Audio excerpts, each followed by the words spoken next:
Hi there. If the dishwasher goes into error code, it's going to say it right here, probably ER20.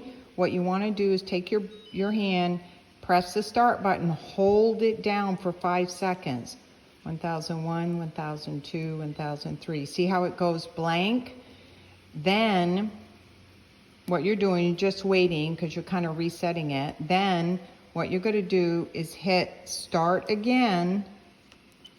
And then 81 minutes is what it runs on the energy cycle. So you're going to hit energy, then start, and then shut it.